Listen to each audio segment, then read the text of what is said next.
Assalomu alaykum, hurmatli televizor ko'rguvchilar. Dunyo Uyg'ur qurultiyi to'r televiziyasining kunlik xabarlar programmasiga hammanglar xush kelibsizlar.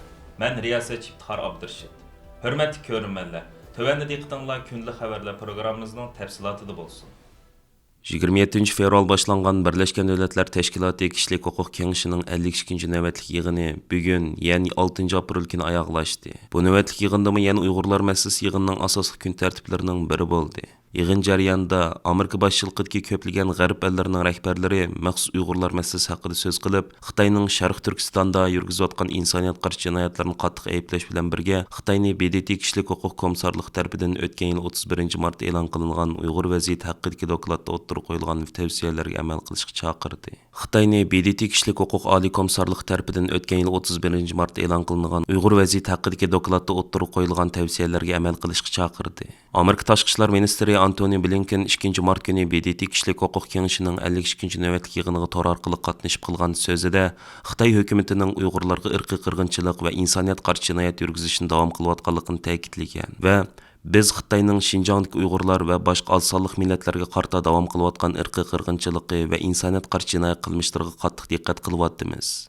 Xitoy Xalq Cumhuriyetining Xinjiangda yurgizgan ig'ir zulmlari, jumladan Uyg'urlar va boshqa xalqlarning keng ko'lamda tutqun qilganligi, ularni erkinlikdan xohlagancha mahrum qilayotganligi, shundaqli tutqunlarning qiyin qistoq, jinsiy zo'ravonlikqa uchrayotganligi, BDT kishilik huquq oliy komissarligi ishxonasi bultur tarqatgan dokladda ishonchli faktlar bilan muayyanlashtirilgan edi deb ko'rsatgan edi. Dunyo Uyg'ur qurultayining raisi Dolqin Aysa, qurultayning bayonotchisi va qurultay ayollar komitetining mudiri Zumratay Erkinlardan tarkib topgan qurultay hay'ati Birleşken Devletler Teşkilatı Kişilik Hukuk Kengişining 52. növbetlik yig'ini jarayonida Jenevada ko'plagan davlatlarning vakillari va BDTning munosabat xodimlari bilan ko'rishib suhbatlashish fursatiga erishdi. Dunyo Uyg'ur qurultay ayollar komiteti BDT Kişilik Hukuk Kengishi yig'iniga parallel holda Jenevada Uyg'ur ayollar duchor bo'layotgan ichinish tragediyalar haqida guvohlik yig'ini chaqirdi. 22 mart kuni mazkur yig'inda so'z qilish fursatiga erishgan Zumratay Erkin Xitoyning BDT Kişilik Hukuk oliy komissarligi tarafidan o'tgan yil 31 avgustda e'lon qilingan dokladda o'ttirib qo'yilgan tavsiyalarga amal qilishga,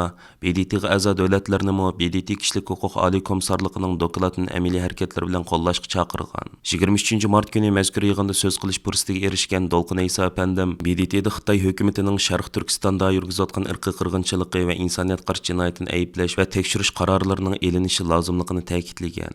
Ve aldın qatım çağırılgan BDT Kişilik Hukuk Kengişining 51. növbetlik yig'inida Uyg'ur masalasini maxsus muzokara qilish haqida sunilgan taklif loyihasini rad qilgan istibdod davlatlarini qattiq tanqid qilgan edi.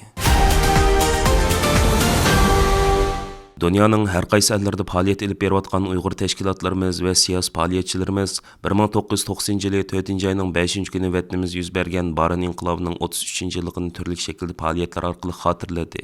5 aprel günü Avropanın paytaxtı hesablanğan Brüsselning simvolu bolğan Atom meydanıga yığılğan Belgiya Uyghur Cemiyetining raisi Abdullam Emarov başçılığındakı qarindoshlarimiz Baran İnqilabının 33 yıllık münasibəti bilan Sharq Turkiston xalqining erkinligi, hörlük üçün kurash qilib, qimmatli hayotlarni pido qilgan Zaydun Yusuf başçılığındakı bütün şehitlerimizga bo'lgan cheksiz hurmati va cho'nqir seg'inishni ifoda qilish bilan birga, mustabid Xitoy hokimiyatining xalqimizga yurgizayotgan irqiy qirg'inchiligiga bo'lgan noroziliklarini bildirishdi va Yevropa ittifoqini Uyg'ur irqiy qirg'inchiligini to'sib qilish uchun amaliy harakatga o'tishga chaqirdi.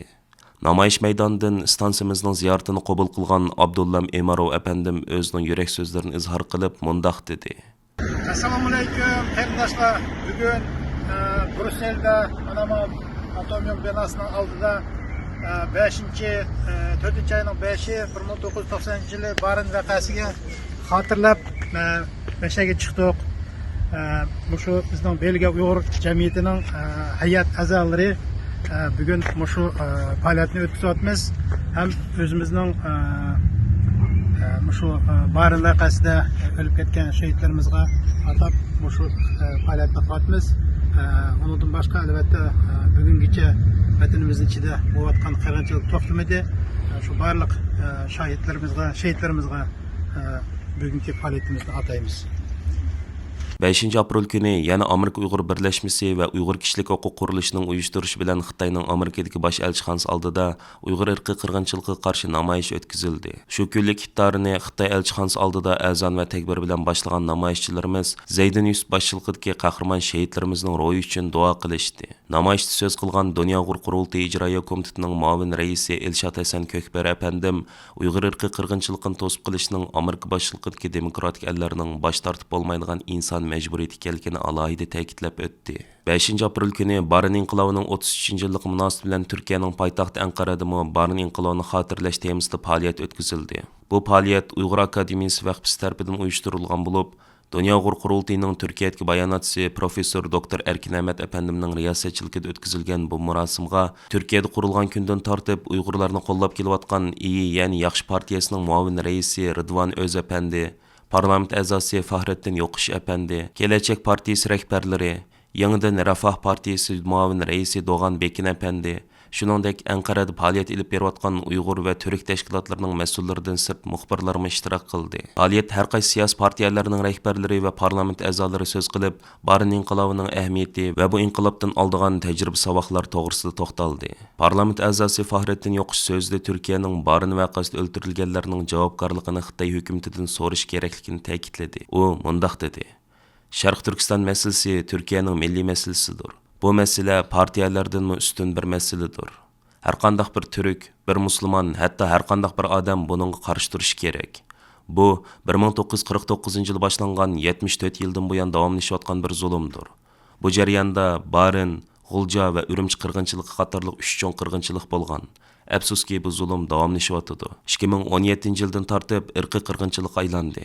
Afsuski Turkiya boshchiligidagi barliq musulmon davlatlari texich sukutdi. Barin vaqasida o'ldirilgan minglagan bolalar, onalar va begunoh kishilarning javobgarligini Xitoy hukumatidan so'rash kerak. Buning jinoiy javobgarligining hisobi so'ralishi kerak. 5-oyning 14-kuni Turkiyada umum saylan bo'ladi.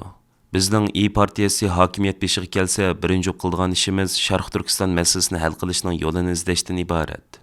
Yangidan Rafah partiyasining muavin raisi Doğan Bekin efendi partiyasining qurilgan kundan tortib Uyg'ur davosini qo'llab kelayotganligini va buningdan keyinmi qo'llaydiganligini bildirdi. Yig'inda partiyasining muavin raisi Ridvan Öz efendi partiyasining raisi Meral Aqshanar xonimning Uyg'ur akademiyasi vaqfisiga avatgan xatini o'qib berdi. U xatida Sharq Turkiston masalasining partiyasining eng muhim masalasi ekanligini, har doim Uyg'urlarni qo'llaydiganligini ta'kidlagan. Anqarada Barin inqilobi yuz berganligining 33-yillik munosabati bilan o'tkazilgan Barin shahidlarini xotirlash nomli faoliyatga Turkiyaning davlatlik Anadolu xabar agentligi, Qrim xabar agentligi va ba'zi televiziya gazetlarining muxbirlari ishtirok qildi. Barin voqeasi va Uyg'urlarga oid xabarlar Turkiya matbuotlarida va ijtimoiy taratqularda qaytadan ko'rilishga boshladi.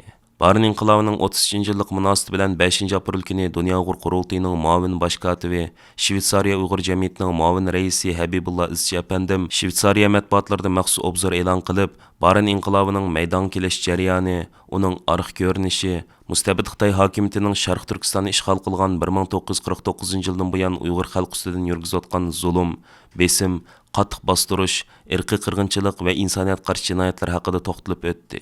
5 aprel kechda Turkiyada aktiv faoliyat olib berayotgan Dunyo Uyg'ur qurultiyi vaqfisi qurultayning Turkiyadagi vakillarining qatnashishida Barin inqilobining 33-yillik munosabati bilan maxsus iftor faoliyat o'tkazib, Sharq Turkiston xalqining erkinligi, hörligi va milliy mustaqillik uchun aziz jonlarni qurbon qilgan butun shahidlarimizning ro'yi uchun Fatiha o'qishdi. Shundaqla Barin inqilobining tarixiy ahamiyatini cho'radigan asosda suhbat olib bordi. Uningdan boshqa yana Barin inqilobining 33-yillik munosabati bilan 5 aprel kuni Uyg'urlar yashayotgan ko'plagan davlatlarda har xil shakldagi xotirlash faoliyatlari o'tkazildi. Kanadaning Yer shari xabarlari to'ri 5 aprel kuni maqola e'lon qilib, Kanadadagi jamoat arbobi, Dunyo Uyg'ur qurultiyi qonun komitetining mudiri, Kanada Uyg'ur haqlarini qo'g'dash tashkilotining direktori Mehmet To'xtining yillardan beri Xitoyning davlat alqan tahdid va besimga uchrab kelayotganligini bayon qilgan. Maqolada ko'rsatilishicha, Xitoy soqchilari Mehmet To'xti apandiga telefon qilib, "Opang o'ldi, ikki qiz qarindishing o'ldi, aka-inlaring yo'qolib ketdi, tag'ang doktorxonada yotidi" deb tahdid solgan. Bu orqali Mehmet To'xtiga agar qilayotgan siyosiy faoliyatingni davomlashtirsang, yana bir navriningmi o'xshash oqibat qoladi degan uchurni bergan. Mehmet To'xti apandi 2016 yildan boshlab opsi bilan aloqalasha olmagan. Arqadan keng ko'lamlik irqiy qirg'inchilik boshlanganda uning opsi bilan qo'shilib 37 qeyrindish yo'qolib ketgan. Bu maqolada aytilishicha, muhajirat yashayotgan Uyg'urlar Xitoyning davlat halqigan bostirishiga eng qattiq uchrab kelayotganlar bo'lib, Xitoy ularning vataniga tuqqanlarini tutqun qilgan yoki go'rga ilib olgan. Kanadada yashayotgan ko'plagan Uyg'urlar vatani qilgan urug' tuqqanlardan ansirab namoyishga chiqolmagan. Mana bular Xitoyning ularga naqadar cho'ng qo'rqinch solganligini ko'rsatib berdi ekan. Uyg'ur irqiy qirg'inchiligini, Sharq Turkistondagi jazo lagerlari va majburiy emgak tuzumini dunyoga pash qilishda intayin muhim rol o'ynagan va bu sababdan Xitoyning eng zo'r dushmaniga aylangan Markaziy Washingtondagi kommunizm qurbonlari xotir fondining tadqiqotchisi Dr. Adrian Zenz oldingi kuni Amerikaning dunyoga mashhur Harvard universitetida Uyg'ur irqiy qirg'inchilik haqida leksiya berdi. Bu qatimki yig'inning sohibxoni Harvard universitetining Xitoyshunoslik sohasidagi ko'zi ko'ringan professori Mark Elliot yig'in ahliga Adrian Zenzning tadqiqot natijalari haqida tushuncha berish bilan birga Uyg'urlar duch kelayotgan navbatdagi reallikni qisqacha tasvirlab berdi. Adrian Zenz bu qatimqi leksiyada nuqtaliq qilib, Uyg'ur irqiy qirg'inchilik haqida g'arb dunyosidagi nurg'un kishilarni dargumon qilib kelayotgan ochqishliq masalalar haqida to'xtaldi. Bo'lib qirg'inchilikning mavjud yoki emasligi, bu vaqtdagi tavranmas isbotlarning nima ekanligi, shundaqla buning qisman yoki umumiy xarakterdagi hodisa ekanligi markaziy temalardan bo'ldi. Dr. Adrian Zenzning bu vaqtdagi ilmiy maqolalari va dokladlarida izchil olg'a surilib kelgan bir muhim nuqta Sharq Turkistondagi irqiy qirg'inchilikda markaziy hukumatning yetakchilik rol o'ynashi haqidagi bayonlar hisoblanadi. Uning bu xil xulosaga kelishidagi muhim dalil isbotlar qatorida 2021 yil oshkor bo'lib ketgan Xitoy raisi Shi Jinping va Xitoy jamoat xavfsizlik ministrligining sobiq ministri Zhao Keqi munosabat kadrlarga so'zlagan qat'iy maxfiy nutqlarni ko'rsatishi mumkin. U bu vaqtdagi faktlarni yaqinda Amerika Davlat Majlisida o'tkazilgan guvohlik berish yig'inida alohida o'ttirib qo'ygan bo'lib, Sharq Turkistondagi qirg'inchilikning Xitoy Kompartiyasi Markaziy komiteti bevosita yetakchilik qilayotgan davlat siyosati ekanligini alohida ta'kidlagan edi. Shi Jinping va Zhao Keqining so'zlaridagi qanchalik kishini qayta tarbiyalashga avatish, nasabini uzib tashlash va yiltizni kesib tashlash haqidagi ko'rsatmani qandoq ijro qilish, dushman kuchlarga qilchim rayim qilmaslik qatorliq mazmunlar birdek mush maxfiy hujjatlarda muhim salmoqni egallagan. Shuning bilan birga Sharq Turkistondagi qirg'inchilikning siyosat asosining dal Beijingdan kelayotgan yo'l-yo'riqlar ekanligini, buningda Chen Quangu, Ma Xingrui, Shuhrat Zakir, Erkin Tunyas qatorliqlarning faqat buyruqlarni ijro qilguvchi qo'rchoqlar ekanligini namoyon qilib bergan. Shu sababdan Adrian Zenz o'xshash bo'lmagan so'rinlarda Amerika hukumatini Xitoy markaziy hukumatining yuqori darajalik amaldorlarga jazo e'lon qilishga da'vat qilib kelayotganligi ma'lum. Navbatda Amerika va Yevropadagi ilmiy tadqiqot markazlari va bilim yurtlarida mushkildagi leksiyalar ko'plab uyushtirilayotgan bo'lib, Uyg'urlar masalasining texnik keng qo'llashga ega bo'lishini qo'lga keltirishda muhim ahamiyatga ega deb qaralayotganligi ma'lum. Amerika Avam Palatasi Amerika-Xitoy strategik raqobat favqulodda komiteti Xitoy Kompartiyasining Amerikada ilib berayotgan qabih ish harakatlaridan texnik yaxshi ma'lumot olish uchun Amerika Federatsiya tekshirish idorasiga havola qilgan xizmatning natijasi ko'rilgan. Mazkur idora tayyorlagan dokladda Xitoy soqchi idoralarining boshqalarga suiqasd planlash va parokanchilik selish qilmishlari ko'rsatilgan. Amerika Davlat observatori 4-aprel kuni e'lon qilgan xabarga asoslanganda Amerika Avam Palatasi Amerika-Xitoy strategik raqobat favqulodda komitetining raisi Mike Gallagher bu dokladni ko'rgandan keyin mundaq degan: Federatsiya tekshirish idorasi Xitoy Kompartiyasining bu partiyaga qarshi odamlarning iziga tushish, ularga parokanchilik selish va hujum qilish qilmishlarini davlat xalqiga bostirish deb qaraydi. Ko'plagan Amerikaliklarning nazarida Xitoy Kompartiyasining bu qilmishlari ba'ayni qora guruhning qilmishlaridir. Xitoy ishlari alayda komitetimiz eng zo'r darajada tirishchanlik ko'rsatib, Xitoyning egilik huquqimizni dafsan qilayotgan bu nomussiz qilmishni oxirlashtirdi. Xabarda aytilishicha, o'tgan yilning 5-ida kishilik huquqni kuzatish organi bo'lgan Qo'g'dug'ichilar tashkiloti Xitoyning Amerikada az degani 3 yerda ommaviy tashkilot nomida soqchi organi qurganligini oshkorlagan. Xitoy hukumatı yana boshqa davlatlarda ham soqchi organi qurib, Uyg'urlar va boshqa Xitoy o'qituvchilarini Xitoy qaytarish vazifasini o'rinlagan. Xitoy soqchilarining Amerikadagi qilmishlari haqida tayyorlangan dokladni e'lon qilish yig'inida Amerika Avam Palatasi Amerika-Xitoy strategik raqobat favqulodda komiteti a'zolari bilan Amerika Federatsiya tekshirish idorasi xodimlari tunji qatim bir yerga jam bo'lib, Xitoy hukumatining Amerikadagi bostirish qilmishlariga zarba berish haqida suhbatlashgan. Aziz ko'ruvchilar, yuqorida diqqatingizga kunlik xabarlar programmamizning tafsilotini sundik. Kelar qatimliq sonimizgacha ko'rishgich omon bo'lgaysizlar. Stansiyamizning YouTube kanaliga a'zo bo'lishni unutmang. Allohga omonat.